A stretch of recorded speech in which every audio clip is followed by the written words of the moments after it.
ચાલો વિદ્યાર્થી મિત્રો, છઠ્ઠા ધોરણની અંદર ગણિત વિષયમાં આપણે પ્રકરણ નંબર 2 પૂર્ણ સંખ્યાનો અભ્યાસ કરતા રહ્યા છીએ. હવે આપણું પહેલું પ્રકરણ પતી ગયું છે ક્યારે? બરોબર, એને વિદાય આપી દીધી. બીજું અડધું પણ પતી ગયું. આપણે પૂર્ણ સંખ્યાઓના ગુણધર્મોની વાત કરતા રહેલા છે અને આગળના ભાગની અંદર આપણે જૂથનો ગુણધર્મ અને વિભાજનનો ગુણધર્મ આ બે બાબતો વિશે શીખ્યા. હવે એના પછીનો ગુણધર્મ છે તટસ્થ સંખ્યાનું અસ્તિત્વ. તટસ્થ સંખ્યાનું અસ્તિત્વ એમાં આપણે જોઈએ તો સરવાળામાં જોઈએ. પરીક્ષાની અંદર આ પ્રશ્ન પૂછાતો હોય કે સરવાળાની તટસ્થ સંખ્યા કઈ અને ગુણાકારની તટસ્થ સંખ્યા કઈ. આ પરીક્ષાની અંદર પ્રશ્ન વારંવાર પૂછાય. સ્પર્ધાત્મક પરીક્ષાની અંદર તલાટી હોય કે બિન સચિવાલય હોય કે ટેટની પરીક્ષાની અંદર આવો પ્રશ્ન વારંવાર પૂછાય. આ એક વખત શીખશું તો 7મામાં પણ કામ આવવાનું છે, 8મામાં પણ કામ આવવાનું. અને ભવિષ્યની અંદર તમે જ્યારે ગવર્નમેન્ટની પરીક્ષા આપશો ત્યારે પણ આ ખૂબ જ ઉપયોગી. એટલે આ બાબતો અહીંયા ખાસ આપણે જોતા કે જેથી કરીને આપણને આ દીકરીને ખ્યાલ આવે. દાખલા તરીકે સરવાળામાં આપણે જોઈએ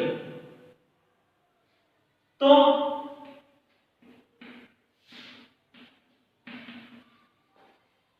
5 ની અંદર હું કેટલા ઉમેરું તો જવાબ 5 આવે. તો 5 ની અંદર કદાચ હું 1 ઉમેરું તો 6 આવે, 2 ઉમેરું તો 7 આવે, 3 ઉમેરું તો 8 આવે, 4 ઉમેરું તો 9 આવે. અમારા જવાબ કેટલો લાવવાનો છે? 5. કેટલો?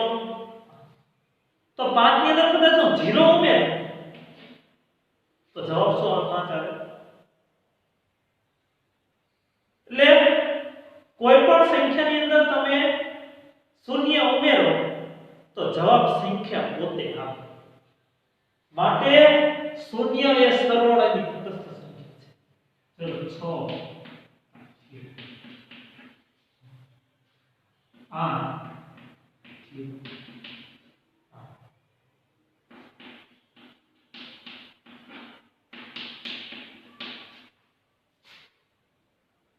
કોઈ પણ સંખ્યાની અંદર તમે શૂન્ય ઉમેરો તો જવાબ સંખ્યા પોતે આવે. તેથી શૂન્ય એ સરવાળાની તટસ્થ સંખ્યા છે.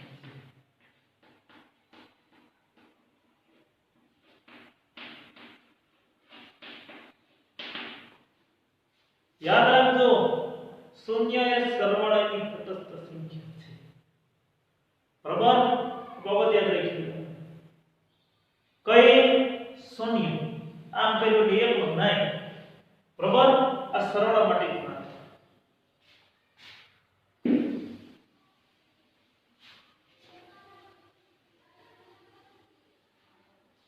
હવે ગુણાકારમાં આપણે જોઈએ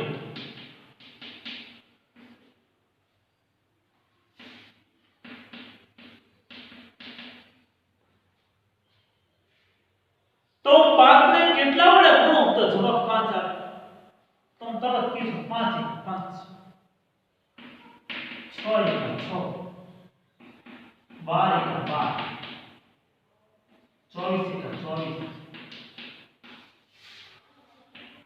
352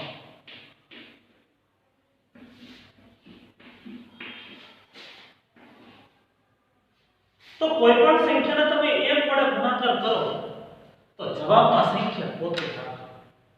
5 ને જો 1 વડે ગુણો તો જવાબ સંખ્યા પોતે 5 આવ્યો. 6 ને 1 વડે ગુણાકાર કરીએ તો જવાબ પોતે સંખ્યા 6 આવ્યો. એટલે કે કોઈ પણ સંખ્યાને તમે 1 વડે ગુણાકાર કરો તો જવાબ સંખ્યા પોતે આવે. તેથી 1 એ ગુણાકારની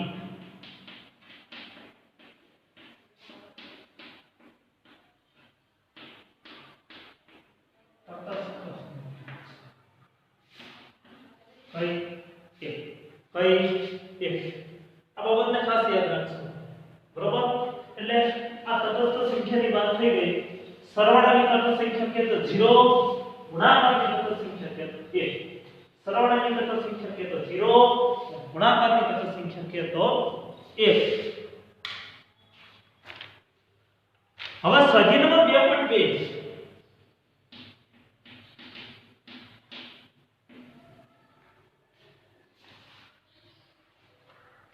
માં પહેલો પ્રશ્ન,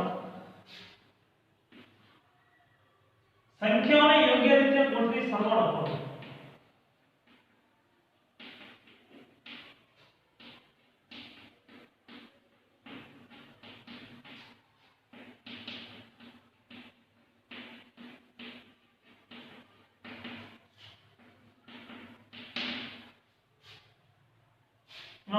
એ 837 વત્તા 208 વત્તા 383.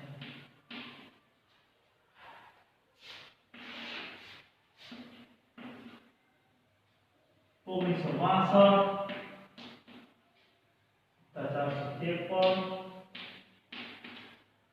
453 1538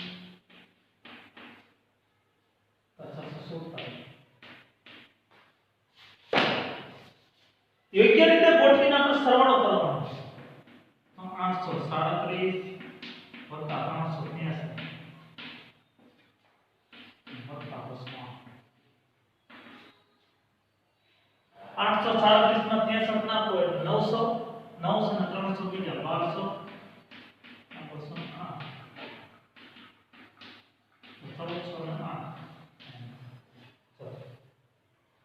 હવે અહીંયા 1962 વત્તા 1538 વત્તા 453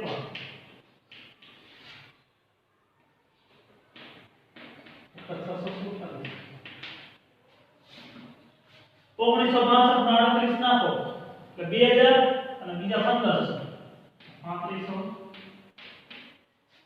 3500 453 માં 47 નાખો 500 બરાબર અને બીજા 600 1100 તો 3500 માં 1100 નાખો તો 4600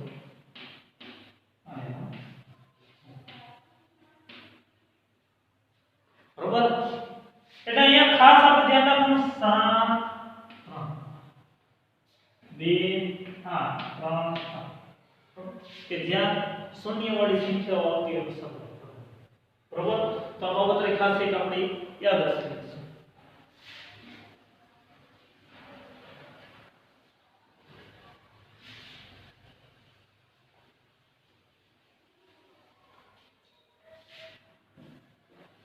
બીજો પ્રશ્ન, સંખ્યાઓને યોગ્ય રીતે ગોઠવી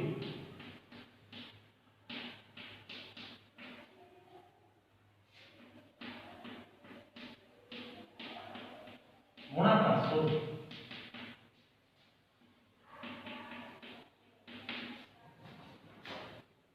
એમાં a 2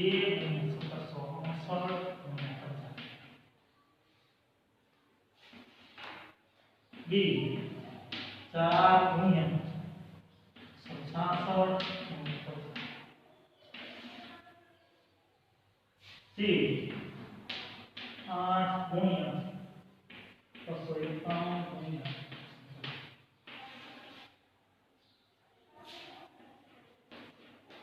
725 ગુણ્યા 279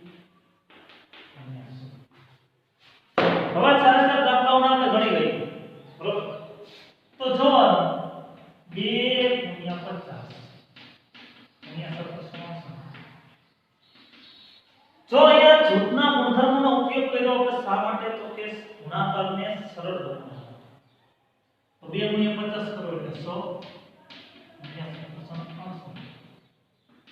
1764 ગુણ્યા 100 કરો તો 1,76,800. આની પાછળ બે શૂન્ય તો કરો. બરોબર. હવે 4 ગુણ્યા 25 કરો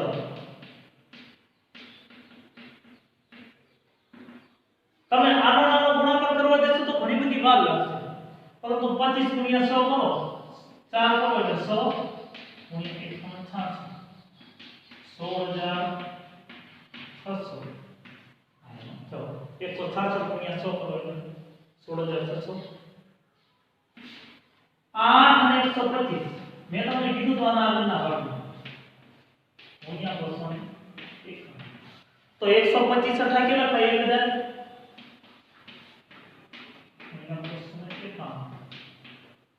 291 ગુણ્યા 1000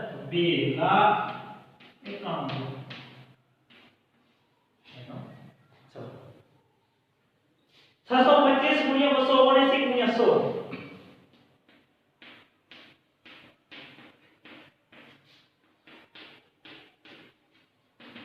તો મેં તમને કીધું હતું કે 625 અઠારી એ 5000 થાય 625 ગુણ્યા 8 કરો તો 5000 હવે 625 ગુણ્યા 16 કરો 8 ની બદલે કેટલા કે 16 8 દુ 16 તો 625 ગુણ્યા 16 કરો તો કેટલા 10000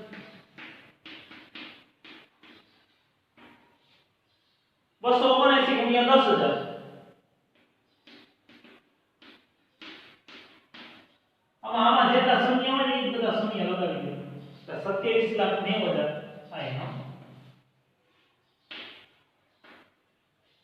ચલો બધી સંખ્યાના સૂત્રી તમારે યાદ રાખવાના છે બરાબર આ બાબત ખાસ આપણે જોઈ લઈએ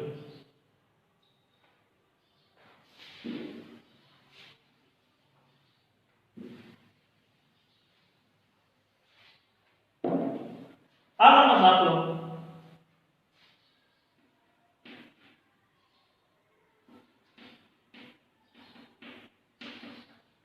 તો 85 ગુણ્યા 5 ગુણ્યા 60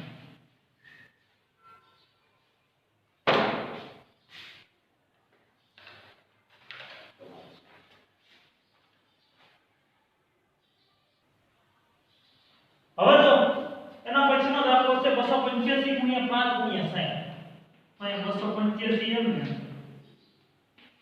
5 ગુણ્યા 60 એનો જૂથ કરવાનું 285 5 6 30 એટલે 300 હવે 300 ને 285 વડે ગુણો તો પેલા બે શૂન્ય જે દે ને એમને મૂકી દો 3 5 15 5 લો 2 3 8 24 ને 1 25 નો 5 લો 2 3 2 6 6 ને 2 હા 85,005 આયા આયા જોઈ તો 125 ગુણ્યા 8 મેં તમને કીધું તો એનો સૂત્ર બનાવવાનું ગુણ્યા 40 ગુણ્યા 25 125 ગુણ્યા 8 40 125 ગુણ્યા 8 મેં તમને કીધું તો કેટલા થાય 1000 અને 25 ગુણ્યા 40 કરો 10,000 સોરી 2500 પૂછો પાછળ એક શૂન્ય તો 1000 ગુણ્યા 1000 1 2 3 4 5 6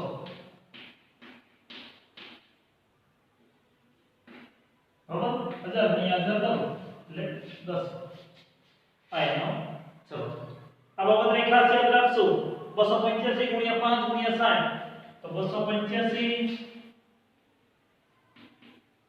બરાબર ગુણ્યા 5 ગુણ્યા કૌંસમાં 5 ગુણ્યા 60 નું જૂથ બનાવ્યું 285 ગુણ્યા 5 ગુણ્યા 60 એટલે 300 તો 285 ગુણ્યા 300 કર્યા તો 85500 અહીં 125 ગુણ્યા 8 નું જૂથ બનાવ્યું અને 40 ગુણ્યા 25 નું જૂથ બનાવ્યું તો 125 ગુણ્યા 8 એટલે 1000 અને 25 ગુણ્યા 40 તો પણ 1000 ગુણ્યા 1000 બરોબર 1 2 3 4 5 6 એટલે 10 લાખ આ એનો જવાબ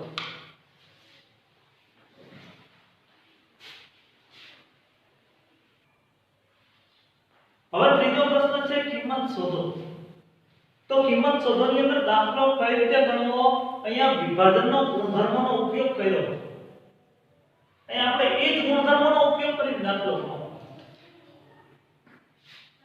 તો અહીંયા જો 297 બંને જગ્યાએ કોમન છે અહીંયા તમને વિભાજન કરેલું આપ્યું છે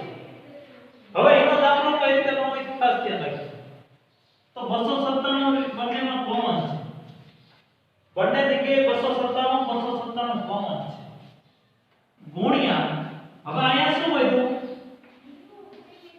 17 વત્તાની નિશાની અહીંયા શું વધ્યું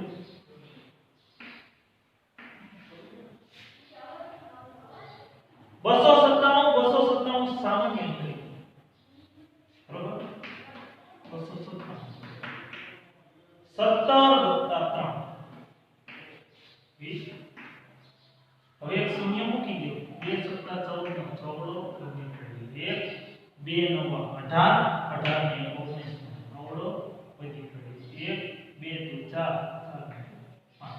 5940 છતાં એક વાર ગુણાકાર તપાસી લે શૂન્ય નો શૂન્ય 2 સત્તા 14 નો ચોગડો વધી પડી 1 2 9 18 18 ને 19 નો નવડો વધી પડી 1 2 4 4 ને 5 5940 હવે અહીંયા પણ જો 54279 અને 54279 કોમન નીકળ્યા બરોબર આ લખવો તો લખી શકાય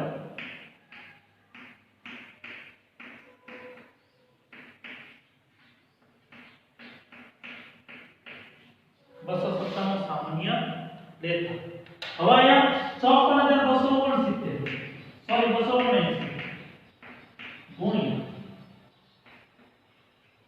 હવે અહીંયા શું હોય 92 અને અહીંયા શું હોય આ એલા કોણ 54279 સામાન્ય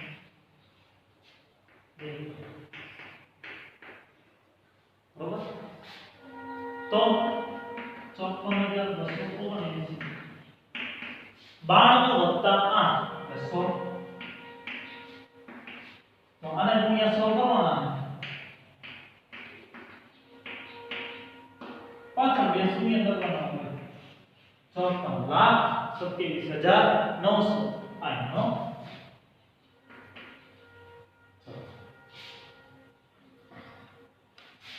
અહીંયા તો કોમન લઈએ છીએ ખાસ આપણે બાબત યાદ રાખવાની અહીંયા 297 કોમન છે રકમ ખાસ આપણે જોતા જઈએ અહીંયા 54279 કોમન છે અહીંયા ગુણધર્મ કયો વપરાય છે તો વિભાજન કયો ગુણધર્મ વિભાજન આ બાબત અહીંયા ખાસ યાદ રાખજો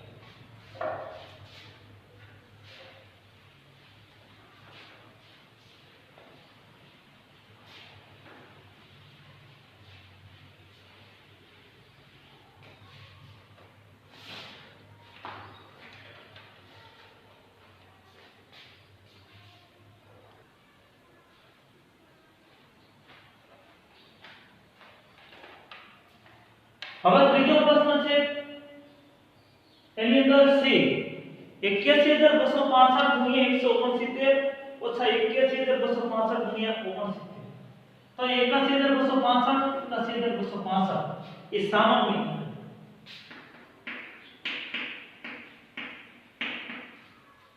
હવે અહીંયા વધ્યા 169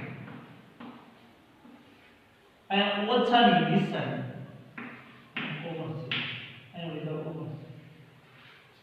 तो આપણે કોને કોમન લીધા 81265 સામાન્ય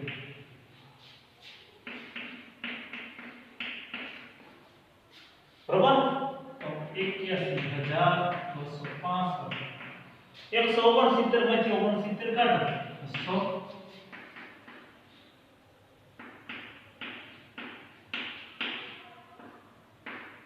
તો 81,26,500 બરાબર આની પાછળ બે શૂન્ય દગાડવાના તો 81,26,500 આનો જવાબ એટલે આ બાબત એક ખાસ યાદ રાખજો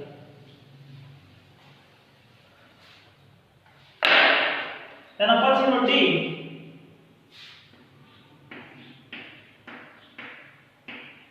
3845 ગુણ્યા 5 ગુણ્યા 782 વત્તા 769 ગુણ્યા 25 5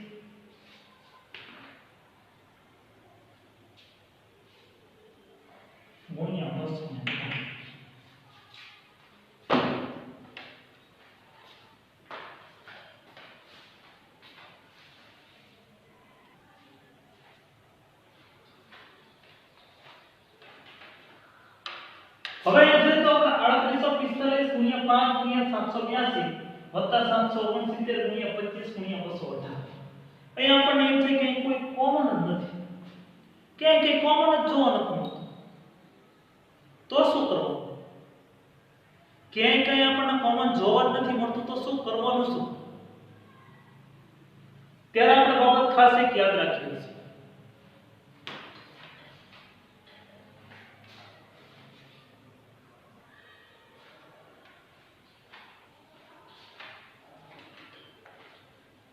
ત્યારે આપણે એક બાબત ખાસ યાદ રાખી રહીશું કે ક્યાંક ને ક્યાંક તો કંઈક અમુક અવયવ પાડીને આપણે સંખ્યાને અલગ તો તારવી. તો જોઈ લઈએ 3845 5 વત્તા 769 હવે 25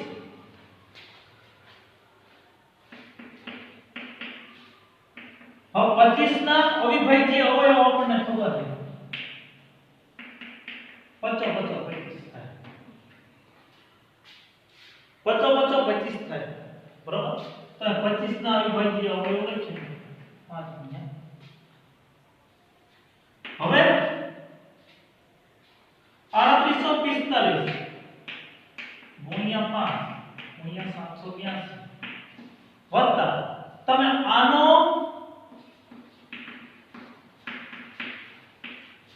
769 ગુણ્યા 5 કરો તો લગભગ 3845 આવી જશે. ગુણ્યા 5 ગુણ્યા 218 શેનો? આનો આનો. બરાબર? તો 3845 ગુણ્યા 5 ગુણ્યા 782 વત્તા હવે 769 ગુણ્યા 5 કરો તો 5 9 45 પાંચડો વધી 4 5 6 30 ને 4 34 ચોગડો વધી 3 5 35 35 38 38 ગુણ્યા 5 હવે તમે જોઈ લો 3845 ગુણ્યા 5 3845 ગુણ્યા બંને જગ્યાએથી કોમન નીકળે. બરાબર? 5 ગુણ્યા હવે અહીંયા વધ્યા 782 અને અહીંયા વધ્યા 218.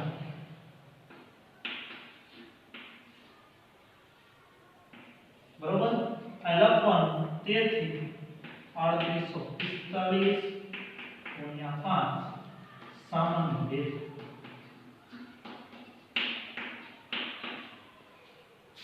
બરોબર? સો સામાન્ય લીધું જો 3845 ગુણ્યા 5 3845 ગુણ્યા 5 બંને જગ્યાએ કોમન સામાન્ય. બરોબર?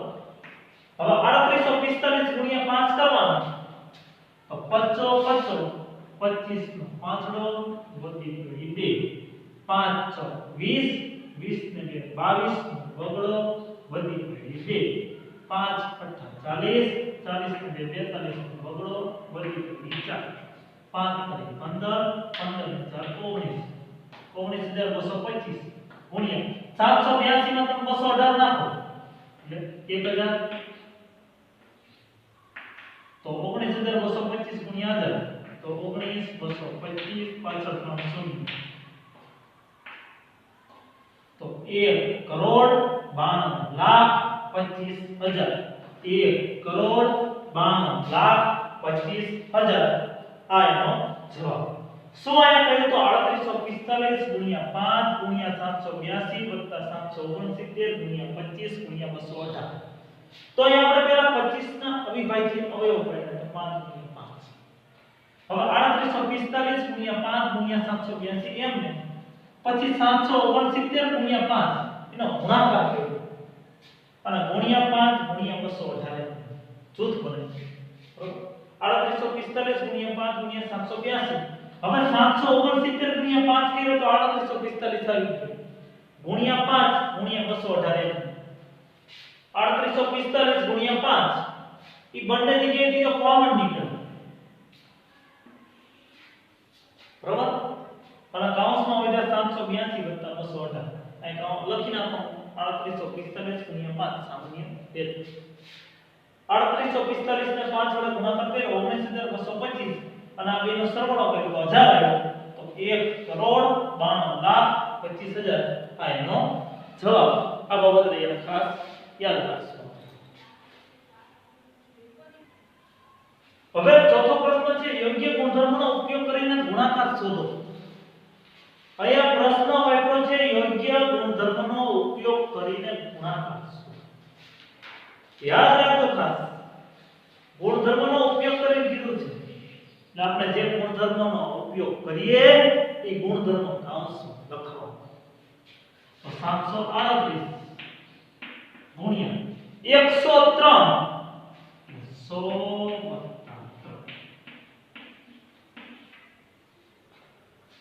બરાબર હવે 738 નો એક વખત 100 સાથે ગુણાકાર વત્તાની નિશાની 738 નો 3 સાથે ગુણાકાર કૌંસમાં લખવાનું કયો વિભાજનનો ગુણધર્મ થાય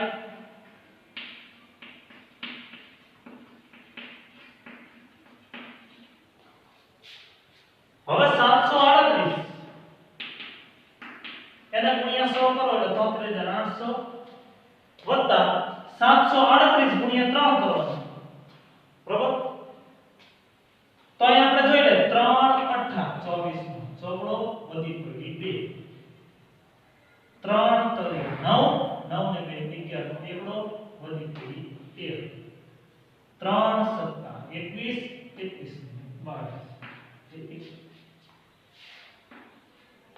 2214 73800 માં 2214 ઉમેર દઈએ તો 0 4 4 0 1 1 8 2 એટલે 10 ની 100 પડી 3 સોરી 1 3 ને 2 5 6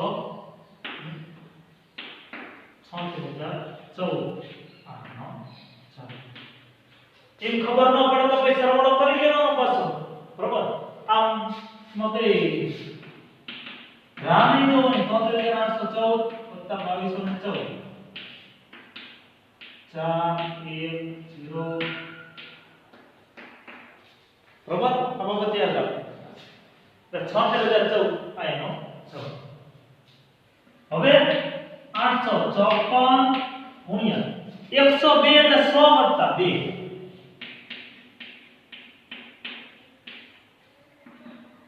तो 854 ને એક વખત 100 સાથે ગુણાકાર વત્તાની નિશાની 854 બે સાથે ગુણાકાર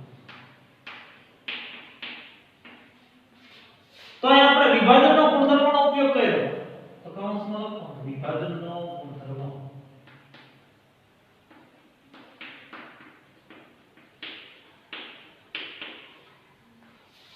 तो 854 गुण્યા 100 કરો તો 85400 આ જે સંખ્યાઓની પાસે બે મીડા લગાડી દેવાનો 100 વડે ગુણાકાર 854 ગુણ્યા 2 બરાબર તો 800 રૂપિયા 1600 અને 50 નો 100 એટલે 1700 હા એમ ખબર ન પડે ગુણાકાર કરવાનો 2 ચોક હા 2 5 10 ની 100 ની 1 બેઠા 100 ની 85400 માં 1708 ઉમેરી દો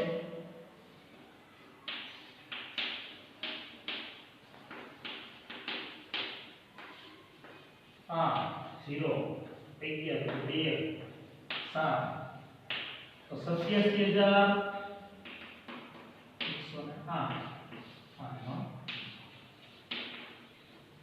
આ બાબત રહી ખાસ આપણે યાદ રાખશું હવે તો એને લખી દો સી 258 ગુણ્યા 1008 તો 258 1008 એટલે 1000 વત્તા 8 ઓલી રીતે તે 258 ને 1000 સાથે ગુણાકાર વત્તાની નિશાની 258 નો 1 વત્તા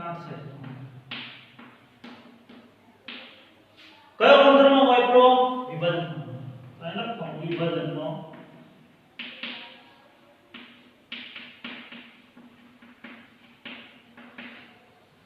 કોણ 258 ગુણ્યા 1000 2,58,000 વત્તા 258 ગુણ્યા 8 કરવાનો બરાબર તો 258 ગુણ્યા 8 કરી દઈએ આપણે 88 64 નો ચોકડો વધી પડી 6 8 ને 40 40 ને 6 46 નો ચોકડો વધી પડી 4 8 દુ 16 16 ને 24 2064 તો 2,58,000 ની અંદર 2064 ઉમેરવાનું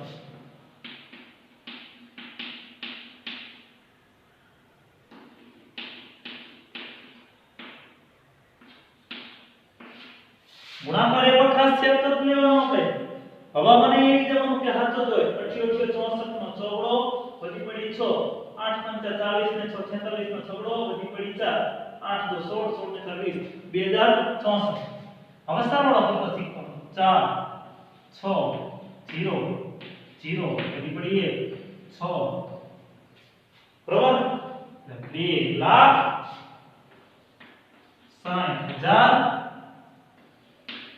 64 આનો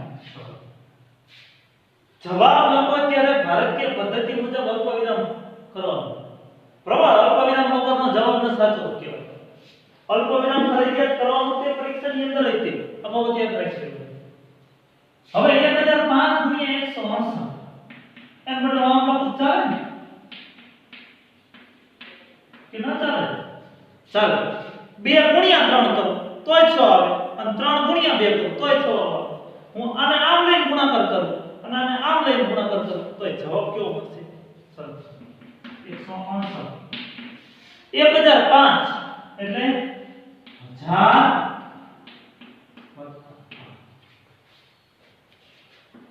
168 નો 1000 સાથે ગુણાકાર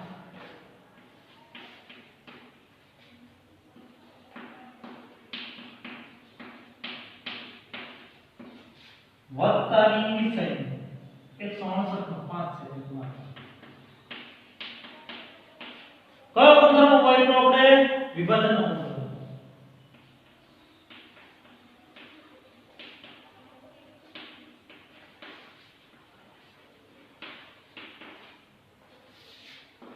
एक 168 गुणिया 1000 એટલે 1,68,000 વત્તા 168 ગુણ્યા 5 બરાબર તો ગુણાકાર કરતા શીખી જવાનું 5 8 40 વધી અહીંયા આપણે ગુણાકાર જોઈ લઈએ તો 5 8 40 ની 100 વધી પડી 4 5 36 ને 4 34 નો ચોગડો વધી પડી 3 5 1 5 5 ને 3 840 આવ્યા હવે 840 1,68,000 એમાં 840 ઉમેરો 0 વત્તા 0 એટલે 0 0 વત્તા 4 એટલે 4 0 વત્તા 8 એટલે 8 બાકી કરો 8 6 1,68,840 આ એનો જવાબ આ બાબત રહી ખાસ યાદ રાખજો હવે લેસન ચિત્ર આપણે જોઈ લઈએ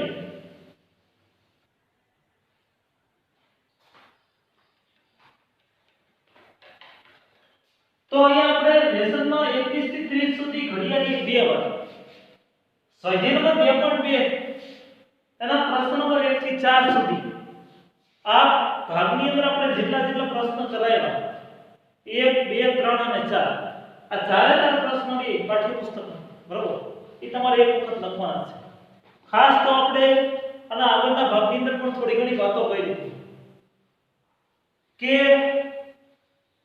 21 થી 30 સુધીના ઘડિયા હોય કે 11 થી 20 સુધીના ઘડિયા હોય તો એક વાત હું તમને કરી દઉં કે ઘડિયા શા માટે લખાવવામાં આવે તો આના પછીનું જે ચેપ્ટર છે સંખ્યા સાથે રમત આ સંખ્યા સાથે રમતની અંદર અવયવ અવયવી આ બધી બાબતો શીખવવાની એટલે એ વખતે અવયવ અને અવયવી શીખવાડવા માટે તો ઘડિયાળની પાયાની બાબત છે એટલે આ બાબત તમારે ખાસ વ્યવસ્થિત રીતે સમજી લખવાનું. પછી 2.2 પ્રશ્ન નંબર 1 થી 4 આ પણ તમારા માટે પરીક્ષાની દ્રષ્ટિએ ખૂબ જ અગત્યની વાત છે. એટલે આ બાબત રહી તમારે ખાસ વ્યવસ્થિત રીતે સમજી અને રકમ સહિત લખવાનું. બરોબર? આ બાબતે ધ્યાન રાખજો.